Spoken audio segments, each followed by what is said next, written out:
Welcome to the 2025 Economic Preparation and Depression channel. Thank you for joining me on this Monday, brief edition, June 9th, 2025. Please be sure to hit that subscribe button and like button. We're good for the latest interpretation of financial news in America and sometimes beyond. Appreciate your support, ladies and gentlemen. We're here talking about the stock futures today. Little change. They're kind of flatline. The Dow Jones gained a little bit of points, but everybody's awaiting the details on the U.S. trade policy here, as we know, and because of which the stock market is going to be fluctuating. The Dow Jones average futures added 23 points.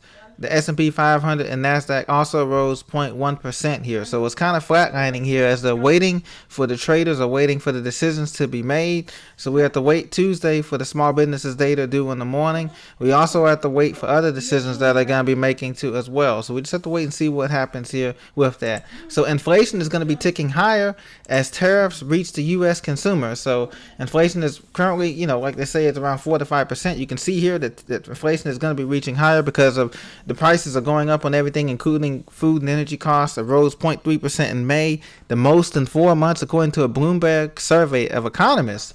And so April, the consumer price index also rose 0.2%. So things are going on the up and up, as I don't have to tell many of you here with this economy here. And so because of the data here, the Federal Reserve policy meeting is scheduled for June 17th and 18th here, just before Juneteenth or June 19th, I believe it is.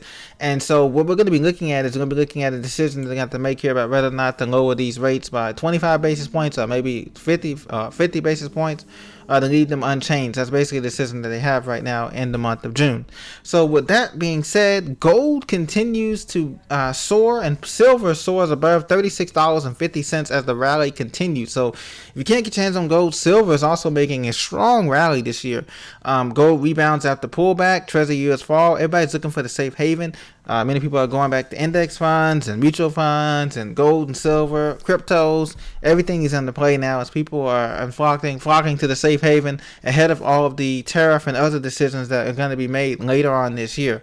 So silver tests multi-year highs as gold-silver ratio continues to move lower. Platinum continues to go against resistance around $1,200 there. So things are going to continue to go good. But did you hear about this? This is why I tell you guys to be prepared. Whole Foods, according to New York Post, today, Whole Foods shelves could get bare as suppliers shut down deliveries after cyber attack.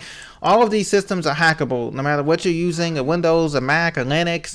All of these systems are hackable, and this is why I tell people to prepare because our food delivery system is a just-in-time delivery system, and most major grocers only have about 48 to 72 hours worth of food in the store at any given time. If the trucks don't come, most time the trucks make 2 deliveries. Sometimes it could be Tuesday, Thursday, Wednesday, Friday.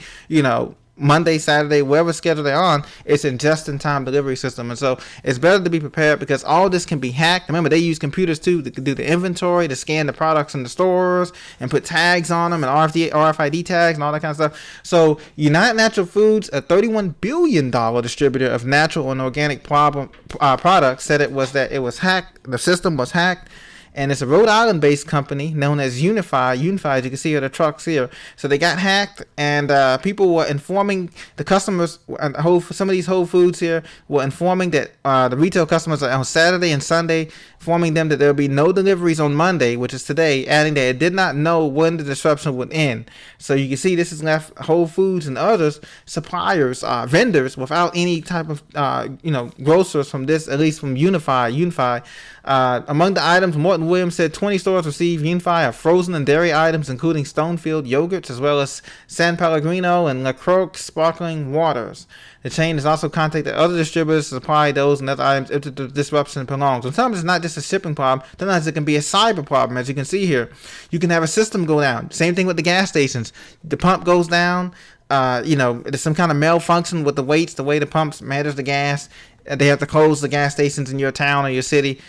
Are you prepared? Do you have electricity? Do you have other means, solar? Do you have e-bike? Or do you have other things? Public transportation cards saved up. If you have that in your city, so that's why it's always good to be prepared. The system went down nationwide at 3:30 p.m. last Friday, and that continued to be, and corporate wasn't saying much. They were hush-hush about it. And so all this stuff can be hacked, and that's one of the things as we continue to get more and more connected, everybody's, can be hacked. Everybody's vulnerable. The system is vulnerable, and that's why we say prepare because, when the supply chain can be infected in multiple ways, not just in the shipping channels, but also with cyber attacks. So take care. Continue to prepare. God bless. Start the week off strong. I'll talk to you next episode. Thanks for listening.